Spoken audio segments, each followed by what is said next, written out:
ಹೊನ್ನು ಮಣ್ಣು. ಈ ಜಗತ್ತಿನಲ್ಲಿ ಏನೇ ಕ್ರೈಮ್ ಆಗಲಿ ಅದರ ಹಿಂದಿರೋದು ಈ ಮೂರೇ ಕಾರಣ.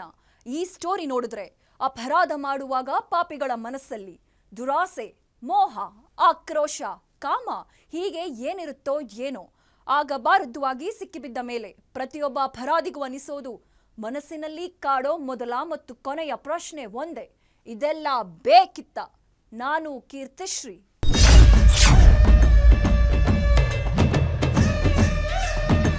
ಇದೆಲ್ಲ ಬೇಕಿತ್ತ?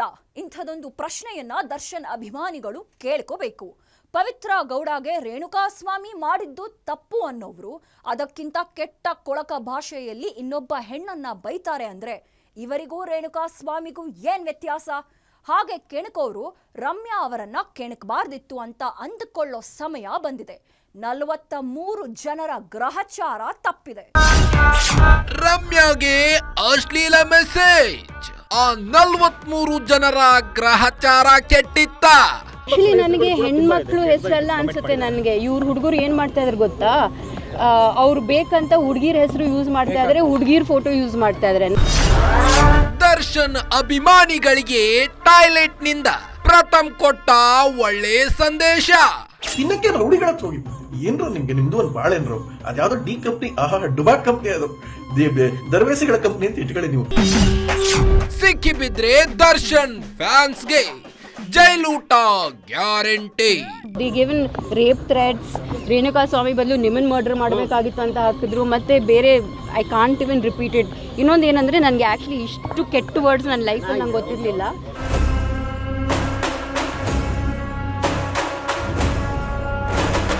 ಇದೆಲ್ಲ ಶುರುವಾಗಿದ್ದು ಜುಲೈ 24ನೇ ತಾರೀಕು.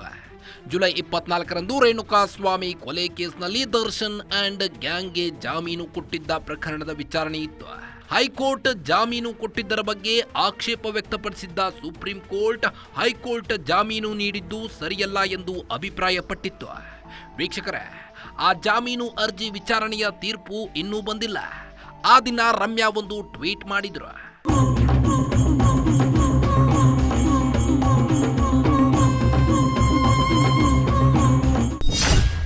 ಜುಲೈ 24ರ ರಮ್ಯಾ ಪೋಸ್ಟ್ ಸುಪ್ರೀಂ ಕೋರ್ಟ್ ಜನಸಾಮಾನ್ಯರಿಗೂ ನ್ಯಾಯ ಸಿಗಲಿದೆ ಎಂಬ ಭರವಸೆ ಮೂಡಿಸಿದೆ. ರೇಣುಕಾಸ್ವಾಮಿ ಕುಟುಂಬಕ್ಕೆ ನ್ಯಾಯ ಸಿಗಲಿ ಎಂಥದ್ದೊಂದು ಪೋಸ್ಟ್ ಹಾಕಿದ್ದು ದರ್ಶನ್ ಫ್ಯಾನ್ಸ್ ರಮ್ಯಾ ಮೇಲೆ ಮುಗಿ ಬಿದ್ದಿದ್ರು. ಡ್ಯಾಶ್ ಡ್ಯಾಶ್ ಬೈಗುಳಕ್ಕೆ ಕೆರಳಿದ ರಮ್ಯಾ. ಬೈಗುಳಗಳ ಫ್ಯಾಕ್ಟರಿಗೆ ಬೆಚ್ಚಿ ಬಿದ್ದ ರಮ್ಯಾ. ಹೌದು, ಅಕ್ಷರಶಃ ರಮ್ಯಾ ಬೆಚ್ಚಿ ಬಿದ್ರು. ಏಕೆಂದ್ರೆ ಬೈಗುಳಗಳೆಲ್ಲ ಡ್ಯಾಶ್ ಡ್ಯಾಶ್ ಭಾಷೆಯಲ್ಲೇ ಇದ್ವು. ಅಂತಹ ಬೈಗುಳಗಳನ್ನ ಯಾರಾದ್ರೂ ಎದುರು ಬದುರು ಆಡಿದ್ರೆ ಅಲ್ಲೇ ಜಗಳಗಳಾಗಿ ಹೋಗುತ್ತವೆ, ಕಿವಿಯಲ್ಲಿ ರಕ್ತ ಸುರಿಯುತ್ತೆ, ಕಣ್ಣು ಕಿವುಡಾಗಿ ಹೋಗುತ್ತೆ. ಅಂತಹ ಬೈಗುಳಗಳನ್ನ ಮೆದುಳಲ್ಲಿ ಹಾಕಿಕೊಂಡ್ರೆ ಕರಳು ಅನ್ನೋ ಕರಳು ಕೊಳೆತು ಹೋಗುತ್ತೆ. ಅಂತಹ ಡ್ಯಾಶ್ ಭಾಷೆ ಇದು. ಇಷ್ಟೆಲ್ಲ ಬೈಗುಳಗಳಿರ್ತವೆ ಅಂತ ರಮ್ಯಾಗೆ ಗೊತ್ತೇ ಇರ್ಲಿಲ್ವಂತೆ. ಥ್ರೆಟ್ನಿಂಗ್ ಆಗಿತ್ತು, ಅದನ್ನ ಮಾತ್ರ ನಾನು ಹಾಕಿದ್ದೀನಿ. ಇನ್ನು ಮಿಕ್ಕಿದ್ದೆಲ್ಲ I have just let it go. ಹೌದು, ತೀರಾ ಹಾಕಿದ್ದಾರೆ.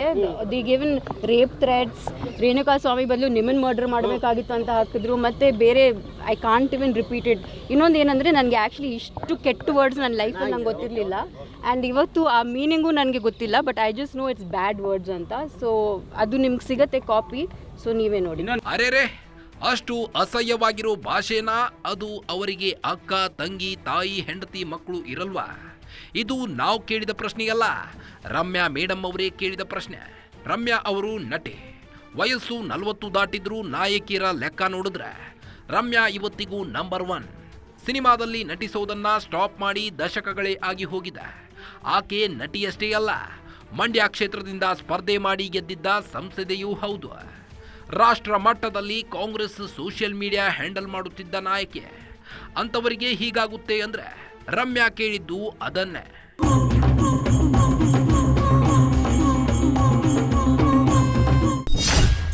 ಪವಿತ್ರ ಗೌಡಗೆ ಕೆಟ್ಟ ಮೆಸೇಜ್ ಮಾಡಿದ್ರೆ ತಪ್ಪು, ಓಕೆ. ಬೇರೆ ಹೆಣ್ಣು ಮಗಳಿಗೆ ಮೆಸೇಜ್ ಮಾಡಿದ್ರೆ ತಪ್ಪಲ್ಲ ಯಾಕೆ?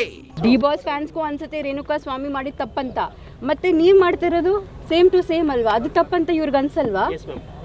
I am shock. ಅಂದರೆ ಪವಿತ್ರ ಗೌಡ ಕಳ್ಸಿದ್ ಮಾತ್ರ ನಿಮಗೆ ರೋಷ ಬಂತು, ಕೋಪ ಬಂತು, ಅದೇ ಬೇರೆ ಹೆಣ್ಮಕ್ಳಿಗೆ ಅಲ್ಲ. ನೀವು ಯೋಚನೆ ಮಾಡಿ, ನನಗೆ ಈ ಥರ ಕಳಿಸ್ತಾರಂದರೆ ಐ ಆಮ್ ಜಸ್ಟ್ ವಂಡ್ರಿಂಗ್.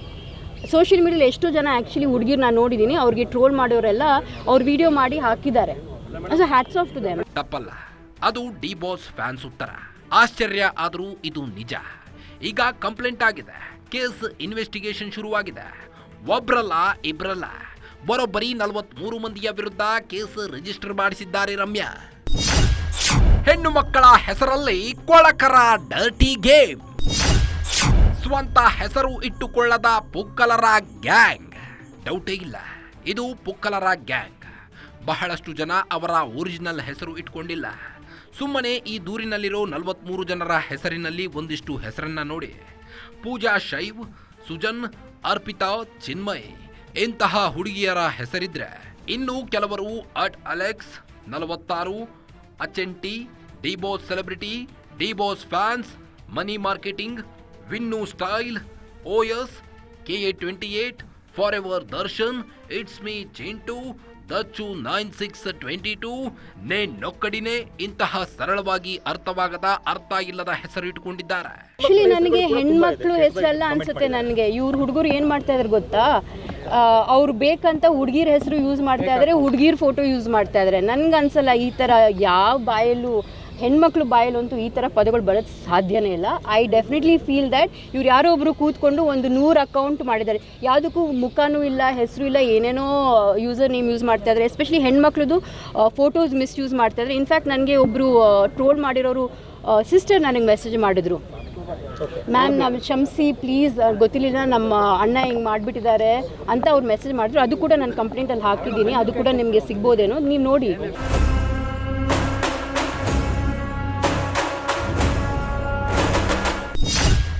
ಹೆಣ್ಣು ಮಕ್ಕಳ ಹೆಸರಲ್ಲಿ ಅಶ್ಲೀಲ ಪದ ಬಳಸಿ ಟ್ರೋಲ್. ಒಬ್ಬರಿಂದಲೇ 100 ಅಕೌಂಟ್ ಸೃಷ್ಟಿಸಿ ಟ್ರೋಲ್. ದರ್ಶನ್ ಫ್ಯಾನ್ಸ್ ವಿರುದ್ಧ ಸಿಡಿದು ಬಿದ್ದಿರೋ ರಮ್ಯಾ ಅವರ ಅನುಮಾನವೇ ಇದು. ಅವರೇ ಹೇಳಿದಂತೆ ರಮ್ಯಾರನ್ನ ಅಸಭ್ಯವಾಗಿ ಟ್ರೋಲ್ ಮಾಡಿದ್ದ ಹುಡುಗಿಯೊಬ್ಬಳು ರಮ್ಯಾಗೆ ಮೆಸೇಜ್ ಮಾಡಿದ್ರಂತೆ. ಕ್ಷಮಿಸಿ ಬಿಡಿ ಮ್ಯಾಮ್, ನನಗೆ ಗೊತ್ತಿರಲಿಲ್ಲ. ನನ್ನ ಅಣ್ಣ ನನ್ನ ಮೊಬೈಲ್ ತಗೊಂಡು ಹಾಗೆಲ್ಲ ಪೋಸ್ಟ್ ಮಾಡಿದ್ದಾನೆ, ಸಾರಿ ಅಂದ್ರಂತೆ. ಅದನ್ನು ಕಂಪ್ಲೇಂಟಿನಲ್ಲಿ ಕೊಟ್ಟಿದ್ದಾರೆ ದಿವ್ಯಾ ಸ್ಪಂದನ. ಜಸ್ಟ್ ಇಮ್ಯಾಜಿನ್, ಇಂತಹ ಡ್ಯಾಶ್ ಡ್ಯಾಶ್ ಭಾಷೆಯಲ್ಲಿ ಬೈಯೋ ಆತನಿಗೆ ಒಬ್ಬ ತಂಗಿ ಇದ್ದಾಳೆ. ಆತನ ತಂಗಿಗೆ ಇನ್ಯಾವನೋ ಹೀಗೆ ಬೈದ್ರೆ ತಪ್ಪು. ಹಾಗಾದ್ರೆ ರಮ್ಯಾ ಅಥವಾ ಇನ್ಯಾರು XYZ ಹೆಣ್ಣು ಮಕ್ಕಳಿಗೆ ಬೈಬೋದಾ? ಅದಕ್ಕೆ ರಮ್ಯಾ ಕಂಪ್ಲೇಂಟ್ ಕೊಟ್ಟಿರೋದು. ಐ ಥಿಂಕ್ ಅಬೌಟ್ 43 ಜಾಸ್ತಿನೇ ಇತ್ತು, ಬಟ್ ಐ ಜಸ್ಟ್ ಟುಕ್ 43 ಅಂತ. ಪರ್ಟಿಕ್ಯುಲರ್ ಅಕೌಂಟ್ಸ್ ಇದೆ ಮೇಡಮ್ ಅಥವಾ ರ್ಯಾಂಡಮ್ ಆಗಿ ಪರ್ಟಿಕ್ಯುಲರ್ ಅಕೌಂಟ್ಸ್ ಯಾವುದು ಜಾಸ್ತಿ ಕೆಟ್ಟದಾಗಿತ್ತು, ಥ್ರೆಟ್ನಿಂಗ್ ಆಗಿತ್ತು, ಅದನ್ನ ಮಾತ್ರ ನಾನು ಹಾಕಿದ್ದೀನಿ. ಇನ್ನು ಮಿಕ್ಕಿದೆಲ್ಲ I have just let it go. ಇದಕ್ಕೆಲ್ಲ ಏನು ಪರಿಹಾರ ಅಂದ್ರೆ, ರಮ್ಯಾ ಅವರ ಹತ್ತಿರ ಅದಕ್ಕೂ ಉತ್ತರ ಇದೆ. ಅದನ್ನು ನಿಭಾಯಿಸಬೇಕಾದ ಹೊಣೆಗಾರಿಕೆ ದರ್ಶನ್ ಅವರದ್ದೇ. ದರ್ಶನ್ ಅವರು ಒಂದು ವಿಡಿಯೋ ಮಾಡಿ ಹೀಗೆಲ್ಲ ಮಾಡಬೇಡಿ, ಇದು ತಪ್ಪು ಎಂದಿದ್ರೆ ಸಾಕಿತ್ತು. ದರ್ಶನ್ ಕಾನೂನಿಗೆ ಗೌರವ ಕೊಟ್ಟಿದ್ರೆ ಕಾನೂನು ಪ್ರಕಾರವೇ ರೇಣುಕಾಸ್ವಾಮಿಯನ್ನ ಎದುರಿಸಿದ್ದರೆ ರೇಣುಕಾಸ್ವಾಮಿ ಸಾಯ್ತಾ ಇರಲಿಲ್ಲ, ದರ್ಶನ್ ಜೈಲಿಗೆ ಹೋಗ್ತಾನೂ ಇರಲಿಲ್ಲ ಅಂತಾರೆ ರಮ್ಯಾ. 100% ಅವ್ರ ಜವಾಬ್ದಾರಿ ಇದೆ. ಅವರು ಇದನ್ನ ಮುಂಚೆನೇ ಮಾಡಬೇಕಾಗಿತ್ತು. ಆ್ಯಕ್ಚುಲಿ ಅವ್ರು ಮುಂಚೆನೇ ಮಾಡಿದಿದ್ರೆ ರೇಣುಕಾಸ್ವಾಮಿ ಅವರು ಈ ಥರ ಮೆಸೇಜ್ಗಳು ಕಳಿಸ್ತಾ may be he would not have scent also. ಯಾರು ಗೊತ್ತು ಅಲ್ವಾ? ಯಾಕಂದರೆ ರೇಣುಕಾಸ್ವಾಮಿ ದರ್ಶನ್ ಫ್ಯಾನ್ ಅಲ್ವಾ. ಅವ್ರು ಮುಂಚೆನೇ, ನಾನು 2 ವರ್ಷ ಮುಂಚೆನೇ ಹೇಳಿದ್ದೆ ಈ ಥರ ಆಗ್ತಾ ಇದೆ ಅಂತ. ಅಟ್ಲೀಸ್ಟ್ ಅವಾಗ ಏನಾದರೂ ಅವ್ರು ಕ್ರಮಕ್ಕೆ ತೊಗೊಂಡಿದ್ರೆ, ಈ ಥರ ಅವ್ರ ಫ್ಯಾನ್ಸಿಗೆ ಹೇಳಿದಿದ್ರೆ ಮೇ ಬಿ ರೇಣುಕಾಸ್ವಾಮಿ ಇನ್ಸಿಡೆಂಟ್ ಆಗದೆ ಇರ್ಬೋದೇನೋ.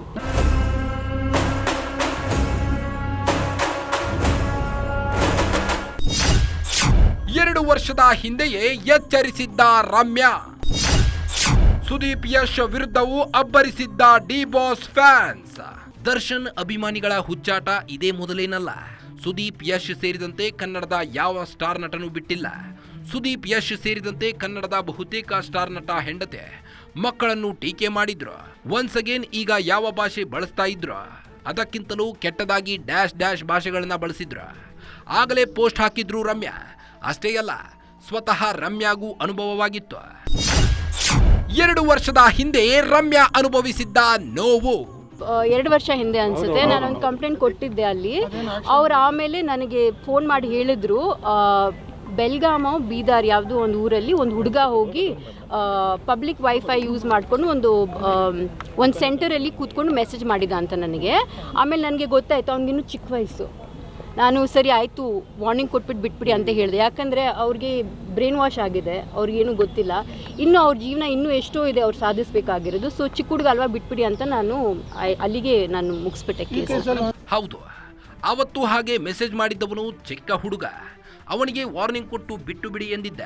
ರಮ್ಯಾಗೆ ಚಿತ್ರರಂಗದವರು ಹೆದರುತ್ತಿರುವುದರ ಬಗ್ಗೆಯೂ ಬೇಸರ ಇದೆ. ದರ್ಶನ್ ಫ್ಯಾನ್ಸ್ ಅಂದ್ರೆ ಚಿತ್ರರಂಗದವರಿಗೂ ಭಯ. ಐ ಥಿಂಕ್ ದಟ್ ಅವರೆಲ್ಲ ಹೆದರ್ಕೊಂಡಿದ್ದಾರೋ ಏನೋ, ಬಿಕಾಸ್ ಇದೆಲ್ಲ ಟಾರ್ಗೆಟ್ ಆಗುತ್ತೆ, ಈ ಫ್ಯಾನ್ ವಾರ್ಸ್ ಆಗುತ್ತೆ.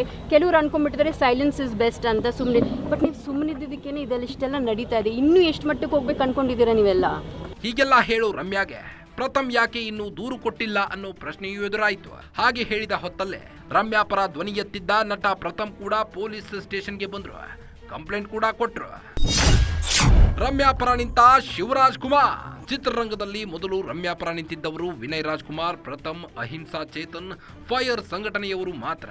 ಈಗ ಚಿತ್ರರಂಗದ ದೊಡ್ಡ ಮನೆಗೆ ಬೆಂಬಲಕ್ಕೆ ಬಂದಿದೆ. ಕಾಂಗ್ರೆಸ್ ಘಟಕವು ರಮ್ಯಾ ಬೆನ್ನಿಗೆ ನಿಂತಿದೆ. ಮಹಿಳಾ ಆಯೋಗವು ರಮ್ಯಾಗೆ ಶಕ್ತಿ ತುಂಬಿದೆ. Darshan fans bad time starts now.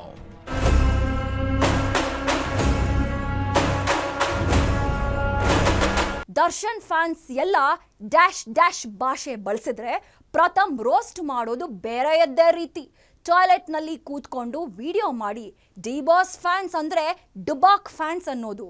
ನಿಮ್ಮದು ಒಂದು ಬಾಳೆನ್ರೋ, ಎಜುಕೇಷನ್ ಇಂಪಾರ್ಟೆಂಟ್ ಅನ್ನೋದು ಕೆಣಕತ್ತೆ. ಆದರೆ ಇದೇ ಪ್ರಥಮ್ ಈಗ ಉಪವಾಸ ಸತ್ಯಾಗ್ರಹ ಘೋಷಣೆ ಮಾಡಿದ್ದಾರೆ. That is interesting. ರಮ್ಯಾ ನಿರೀಕ್ಷೆ, ಪ್ರಥಮ್ ಪರೀಕ್ಷೆ. ದೂರು ಕೊಟ್ಟ ಒಳ್ಳೆ ಹುಡುಗ. 2024ರಲ್ಲೂ ದಾಸನ ಫ್ಯಾನ್ಸ್ ವಿರುದ್ಧ ದೂರು ಕೊಟ್ಟಿದ್ದ ಪ್ರಥಮ್. ರಮ್ಯಾ ದೂರು ಕೊಟ್ಟ ಧೈರ್ಯ, ಪ್ರಥಮ್ರಿಂದಲೂ ಕಂಪ್ಲೇಂಟ್.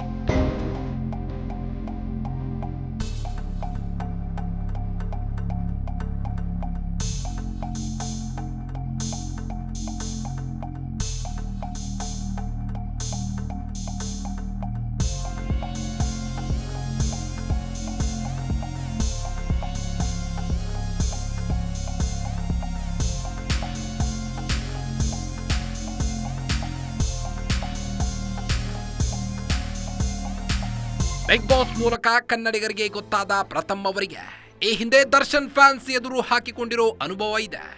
ಆದರೆ ಪ್ರಥಮ್ ಬಗ್ಗಿಲ್ಲ. ರೇಣುಕಾ ಸ್ವಾಮಿ ಕೊಲೆ ಕೇಸ್ನಲ್ಲಿ ದರ್ಶನ್ ಜೈಲಿಗೆ ಹೋಗಿದ್ದಾಗ ಒಂದು ರಿಯಾಕ್ಷನ್ನಿಗೆ ಪ್ರಥಮ್ ವಿರುದ್ಧ ಒಂದು ಗ್ಯಾಂಗ್ ಮುಗಿಬಿದ್ದಿತ್ತು. ಆಗಲೂ ಪ್ರಥಮ್ ದೂರು ಕೊಟ್ಟಿದ್ರು.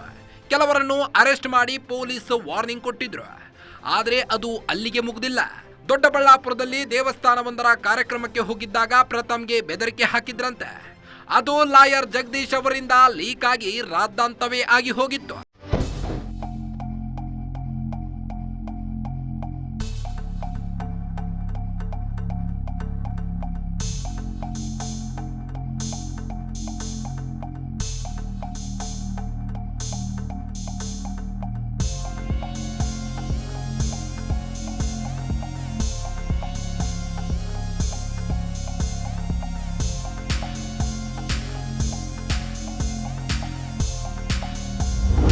ಟಾಯ್ಲೆಟ್ನಲ್ಲಿ ವಿಡಿಯೋ ಮಾಡಿ ಕೆಣಕಿದ್ದ ಪ್ರಥಮ್. ಚಿಪ್ಸು ಪಪ್ಸು ಮ್ಯಾಟರ್ ಎಂದವರಿಗೆ ಪ್ರಥಮ್ ತಪರಾಕಿ. ನನ್ನಷ್ಟು ಸುಂದರವಾಗಿ ಯಾರಿದ್ದಾರೆ ಎಂದ ಪ್ರಥಮ್. ಮಾಡಿ ಹೇಳ್ಬಿಟ್ರಂತೆ ಚಿಪ್ಸು ಪಪ್ಸು ಮ್ಯಾಟ್ರ್ ಅಂತೆ. ಚಿಪ್ಸ್ ತಿನ್ನಕಲ್ ರೌಡಿಗಳ ಹತ್ರ ಹೋಗಿದಂತೆ. ಏನ್ರೋ ನಿಮ್ಗೊಂದು ಚೂರಾದ್ರೂ ಕಾಮನ್ ಸೆನ್ಸ್ ಬೇಡವನ್ರು. ಎಸ್ ಒಂದು ಶಿಕ್ಷಣ ಬಹಳ ಇಂಪಾರ್ಟೆಂಟ್ ಕಂಡ್ರು, ಜ್ಞಾನ ಇಂಪಾರ್ಟೆಂಟ್. ಸರಿ, ಇನ್ನೊಂದು ಹೇಳ್ತೀನಿ ಕೇಳಿ. ನನ್ನ ಲೈಫಲ್ಲಿ ಸಂಸ್ಕರಿಸಿದ ಪದಾರ್ಥ ನಾನು ತಿನ್ನಲ್ಲ. ಸಂಸ್ಕರಿಸಿದ್ದ ಅಂದ್ರೆ ಏನ್ ಗೊತ್ತಾ? ಈ ಚಿಪ್ಸು, ಪೆಪ್ಸಿ, ಪ್ಯಾಕೆಟ್ ಡ್ರಿಂಕ್ಸು, ಇದು ಅಥವಾ ಇದು ಯಾವುದು ಚಿಪ್ಸ್ ಇದು ಯಾವುದು ನಾನು ತಿನ್ನಲ್ಲ. ಅದಕ್ಕೆ ನಾನು ಇಷ್ಟು ಸುಂದರವಾಗಿರೋದು. ಕರ್ನಾಟಕದಲ್ಲಿ ನನ್ನಷ್ಟು ಚೆನ್ನಾಗಿ ಯಾರು ಅವ್ರು ಹೇಳಲ್ಲ. ಅದಕ್ಕೆ ಈ ಫಿಟ್ನೆಸ್. ನಾನು ಜಿಮ್ಗೆ ಹೋಗಲ್ಲ, ಏನು ಮಾಡಲ್ಲ. ಅದು ತಿನ್ನಕ್ಕೆ ರೌಡಿಗಳ ಹತ್ರ ಹೋಗಿದ್ದಂತೆ. ಏನ್ರು ನಿಮ್ದು ಒಂದು ಬಾಳೆನ್ರು, ಅದ್ಯಾವುದೋ ಡಿ ಕಂಪ್ನಿ, ಡುಬಾಕ್ ಕಂಪ್ನಿ, ಅದು ದರ್ವೇಸಿಗಳ ಕಂಪ್ನಿ ಅಂತ ಇಟ್ಕೊಳ್ಳಿ. ನೀವು ಎಲ್ಲ ಇಂಟೆಲಿಜೆನ್ಸ್ ಬಿಟ್ಬಿಡ್ಬೇಕು, ಎಲ್ಲಾ ತನಕ ನೀವೇ ಮಾಡಿ. ಆಮೇಲೆ ಇವ್ರು ಎಷ್ಟು ಚೆನ್ನಾಗಿ ಹೇಳ್ತಾರೆ ಅಂದ್ರೆ, ಏನದು ಅಲ್ಲಿ ಬಂದಿದ್ದವ್ರು ಯಾರು ದರ್ಶನ್ ಸರ್ ಫ್ಯಾನ್ಸ್ ಅಲ್ಲಿ ಬಂತೆ. ಸಂತೋಷ. ಫ್ಯಾನ್ಸ್ ಅಲ್ಲ ನೀವು ಹೆಂಗ್ರೋ ಎನ್ಕ್ವೈರಿ ಮಾಡ್ತಾರೆ. ಫ್ಯಾನ್ಸ್ ಅಲ್ದೇ ಇರೋ ನಿಮ್ಗೆ ಹೆಂಗ್ರೋ ಎನ್ಕ್ವೈರಿ ಮಾಡಕ್ಕೆ ಕಂಟೆಂಟ್ ಸಿಗ್ತದೆ. ಅಬ್ಬಬ್ಬಬ್ಬಾ, ಹೀಗೆಲ್ಲ ರೋಸ್ಟ್ ಮಾಡೋದು ಪ್ರಥಮ್ ಅವರಿಂದ ಮಾತ್ರವೇ ಸಾಧ್ಯ. ಇಷ್ಟೆಲ್ಲ ಆಗಿ ಟಾಯ್ಲೆಟ್ನಿಂದ ವಿಡಿಯೋ ಮಾಡಿದ್ದ ಪ್ರಥಮ್ ಈಗ SP ಕಚೇರಿಗೆ ಹೋಗಿ ದೂರು ಕೊಟ್ಟಿದ್ದಾರೆ. ರಾಮಯ್ಯನ ಪಾಳ್ಯದಲ್ಲಿ ನಡೆದಿತ್ತು ರೌಡಿಗಳ ಪಾರ್ಟಿ.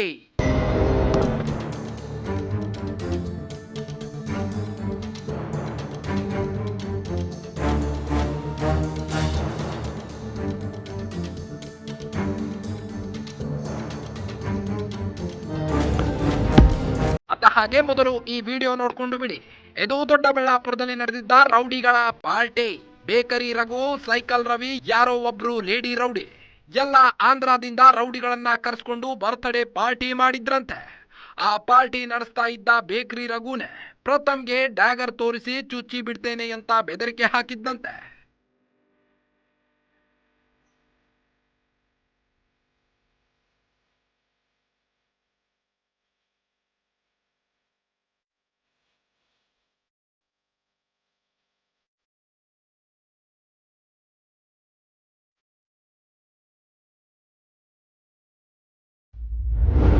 ದರ್ಶನ್ ಜೊತೆ ಬ್ಯಾರಕ್ ನಲ್ಲಿದ್ದವನೇ ಬೆದರಿಕೆ ಹಾಕಿದ್ದ. ಈಗ ಬಂದಿರೋದ್ರಿಂದ ಎಲ್ಲ ಕೇಳ್ತಾರೋ 5 ದಿನದಿಂದ ಯಾಕೆ ಕೊಟ್ಟಿಲ್ಲ ಅಂತ. ಇವರು ಬೇರೆ ತರ ಇನ್ವೆಸ್ಟಿಗೇಷನ್ ಮಾಡ್ತಾ ಇದ್ರು. ಏನಕ್ಕೆ ಅಂದ್ರೆ ಇದು ಪ್ರೀ ಪ್ಲಾನ್ಡ್ ಅಂಡ್ ಆಕ್ಚುಲಿ ಏನು ಅಂದ್ರೆ ಬೇರೆ ಯಾರಾಗಿದ್ರು ಇಷ್ಟೊತ್ತಿಗೆ ಕೊಡ್ತಾ ಇದೆ. ಒಂಚೂರು ಅಂಧಾಭಿಮಾನಿಗಳಿಗೆ ದಯವಿಟ್ಟು ಹೇಳಿ, ಅಲ್ಲಿ ಚುಚ್ಚೋಕೆ ವೆಪನ್ ತಂದಿದ್ದು ದರ್ಶನ್ ಸರ್ ಜೊತೆ ಪಕ್ಕದ ಸೆಲ್ಲಲ್ಲಿ ಇದ್ರಲ್ಲ, ಬ್ಯಾರಿಕಲ್ಲಿ ಇದ್ದಂಥವ್ರು, ಆ ಕೇಸಲ್ಲಿ ಇದ್ದವರು. ಸೊ ಅವ್ರ ಹೆಸರು ಬಂದು ಇನ್ನೊಂದು ಕೇಸಿಗೆ ಲೀಡ್ ಆಗಿನ ಕಾರಣ ಕೊಡಬೇಡಪ್ಪ ಅಂತ ಸುಮ್ಮನಿದ್ದೆ. ನನ್ನ ದೊಡ್ಡತನ ಪುಣ್ಯಾತ್ಮರು ಅರ್ಥ ಮಾಡ್ಕೊಳ್ಳದೆ ನಿನ್ನೆ 2000 ಪೇಜಲ್ಲಿ ಟ್ರಾಲ್ ಮಾಡಿಸಿದ್ದಾರೆ. ನಿಮ್ಗೆ ಒಂದು ಮಾತು ಹೇಳ್ತೀನಿ ಸರ್, ನಂದು ಫ್ಯಾಮಿಲಿ ಇದೆ ಸರ್. ಹೌದು, ಇಷ್ಟೆಲ್ಲ ಹೇಳೋ ಪ್ರಥಮ್ ನನಗೂ ಒಂದು ಫ್ಯಾಮಿಲಿ ಇದೆ ಅಂತಾರೆ. ಅಷ್ಟೆಲ್ಲ ಆಗಿ ಎಂದಿನಂತೆ ಏನ್ ಕಿತ್ಕೋತೀಯ ಅಂದವರಿಗೆ ಉತ್ತರ ಕೊಡ್ತಾರೆ. ವಿಗ್ ಇರೋರ ಹತ್ತಿರ ಏನ್ ಕಿತ್ಕೊಳ್ಳಿ ಅಂತಾರೆ ಪ್ರಥಮ್. ಮಾಧ್ಯಮನೇ ತೋರಿಸಿದೆ ನಿಮ್ದು ವಿಗ್ ಅಂತ. ವಿಗ್ಗಲ್ಲಿ ಏನು ಕಿತ್ಕೊಳ್ಳಿ ಸರ್? ನಾನು ಹೇಳಿ ಸರ್, ಏನು ಕಿತ್ಕೊಳ್ಳ? ಇನ್ನು ಮೀಸೆ ಗಡ್ಡ ನೀವು ಬಿಡೋದೇ ಇಲ್ಲ ಸರ್ ಕಿತ್ಕೊಳ್ಳೋಣ ಅಂದರೆ. ಇನ್ನೇನೋ ಕಿತ್ಕೋಬೇಕು ಅಂದರೆ ನಾನು ಯಾಕೆ ಸರ್ ಅಲ್ಲಿಗೆಲ್ಲ ಕೈ ಯಾಕೆ ಕಿತ್ಕೊಳ್ಳಿ ನಿಮ್ಮದು? ಹೇಳಿ ಸರ್, ಯಾಕೆ ಕಿತ್ಕೊಳ್ಳಿ? ಎಷ್ಟಿದೆ ಅಷ್ಟು ನೋಡಿ ಸರ್. ನೋಡಿ ಸರ್, ನಿಮ್ಮ ಬ್ಯಾರಿಕಲ್ಲಿದ್ದವ್ರು ವೆಪನ್ ತೋರಿಸಿದ್ರನ್ನ ನೀವು ಬಂದು ಆನ್ಸರ್ ಮಾಡಬೇಕು. ಇದು ಯಾವುದೋ ಹೇಳೋಕ್ಕೆ ನಾನು ಮಾಧ್ಯಮದವ್ನು ಇವತ್ತು ಕರೆದಿಲ್ಲ ಸರ್. ಇವತ್ತು ಕರೆದಿರೋ ಉದ್ದೇಶ ಬೇರೆ ಸರ್. ಇವತ್ತು ಎಕ್ಸ್ಟ್ರೀಮ್ ಅನ್ನೋದು ಮೀರಿದೆ ಸರ್. ನನ್ನ ಪರ್ಸನಲ್ ಟಚ್ ಮಾಡಿ ವೆಪನ್ ತೋರಿಸ್ದಾಗ್ಲೂ ನೀವೆಲ್ಲರಿಗೆ ದರ್ಶನ್ ಜೊತೆ ಬ್ಯಾರಕ್ ನಲ್ಲಿದ್ದವನೇ ಬೆದರಿಕೆ ಹಾಕಿದ್ದಾನೆ. ಏನ್ ಮಾಡೋದು? 2000 ಪೇಜ್ನಲ್ಲಿ ಟ್ರೋಲ್ ಮಾಡ್ತಾರೆ. ಏನ್ ಮಾಡೋದು? ನಂಗೂ ಫ್ಯಾಮಿಲಿ ಇದೆ ಅಂತೆಲ್ಲ ಹೇಳೋ ಪ್ರಥಮ್ ಒಂದು ಸಮರವನ್ನೇ ಘೋಷಿಸಿದ್ದಾರೆ. ಗಾಂಧಿ ಮಾರ್ಗ ಹಿಡಿದ ಒಳ್ಳೆ ಹುಡುಗ ಪ್ರಥಮ್. ಆಮರಾನಂತ ಉಪವಾಸ ಸತ್ಯಾಗ್ರಹ ಘೋಷಿಸಿದ ಪ್ರಥಮ್. ಏನು ಅಂತ ಹೇಳಿದ್ರೆ ಸರ್, ಇವತ್ತಿಂದ ಆಮರಣ ಅಂತ ಉಪವಾಸ ಮಾಡ್ತಾ ಇದ್ದೀನಿ ನಾನಿಲ್ಲಿ. ಒಂದು ಹನಿ ನೀರು ಕುಡಿತಾ ಇಲ್ಲ. ಯಾಕೆಂದರೆ ಇದು ಹಿಂದೆ ಇರೋದು ಅವರು ಯಾರಿದ್ದಾರೆ ಬಂದು ಎಂಕ್ವೈರಿ ಮಾಡಬೇಕು ಅಂತ. ಸೊ ಅದಕ್ಕೆ ದರ್ಶನ್ ಸರ್ ಬಂದು ಇಲ್ಲಿ ಸ್ಟೇಟ್ಮೆಂಟ್ ಕೊಡಬೇಕು. ಕೊಟ್ಟು ಇನ್ನೊಂದ್ಸಲ ನಾವು ಪ್ರಥಮ ವಿಚಾರಕ್ಕೆ ನಮ್ಮ ಕಡೆಯವ್ರದಾಗಲೇ ನಮ್ಮ ಫ್ಯಾನ್ಸ್ ಬರಲ್ಲ ಅನ್ನೋದು ಅವ್ರು ಬರಬೇಕು.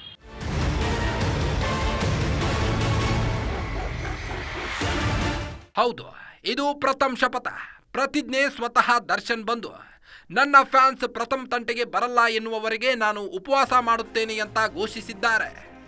ಇದೆಲ್ಲದರ ಮಧ್ಯೆ ಶುರುವಾಗಿರೋ ಟೆನ್ಷನ್ ಏನು ಗೊತ್ತಾ?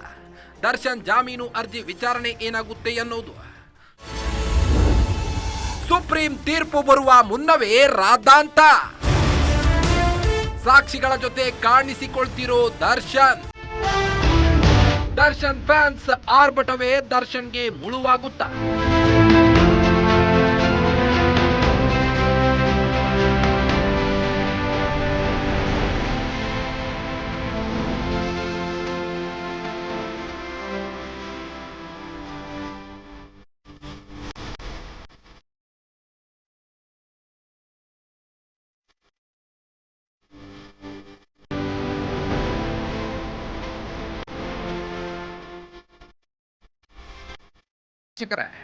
ಸುಪ್ರೀಂ ಕೋರ್ಟ್ ತೀರ್ಪು ಏನಾಗಬಹುದು ಎಂದು ಪರ್ಫೆಕ್ಟ್ ಆಗಿ ಹೇಳೋಕೆ ಆಗಲ್ಲ.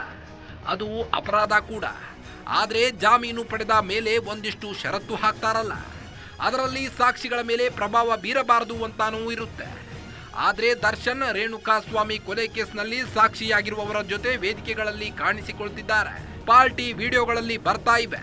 ಇದನ್ನ ಸುಪ್ರೀಂ ಕೋರ್ಟ್ ಸೀರಿಯಸ್ ಆಗಿ ಕನ್ಸಿಡರ್ ಮಾಡಿದ್ರೆ ಜಾಮೀನು ರದ್ದಾಗಬಹುದು. ರಮ್ಯಾ ಪ್ರಕರಣದಲ್ಲಿ ಸುಪ್ರೀಂ ಕೂಡ ಟಾರ್ಗೆಟ್. ಅಷ್ಟೇ ಅಲ್ಲ, ಈಗ ನಡೆದಿರೋ ರಮ್ಯಾ ಕೇಸ್ ಇದೆಯಲ್ಲ, ಇದು ಶುರುವಾಗಿದ್ದೇ ಸುಪ್ರೀಂ ಕೋರ್ಟ್ ವಿಚಾರಣೆಯನ್ನ ಅಭಿನಂದಿಸಿದ್ದಕ್ಕೆ. ಅಂದ್ರೆ ಸುಪ್ರೀಂ ಕೋರ್ಟ್ ಕೂಡ ಆ ಟೀಕೆಗಳಲ್ಲಿ ಇದೆ. ಇದನ್ನ ಕೂಡ ಸುಪ್ರೀಂ ಕೋರ್ಟ್ ಸೀರಿಯಸ್ ಆಗಿ ಪರಿಗಣಿಸಿದ್ರೆ ಆಶ್ಚರ್ಯ ಇಲ್ಲ. ದರ್ಶನ್ ಅವರ ಗ್ಯಾಂಗ್ ವಿರುದ್ಧದ ಮರ್ಡರ್ ಕೇಸ್ ಈಗ ಸುತ್ತಿ ಹೊಡಿತಾ ಇದೆ.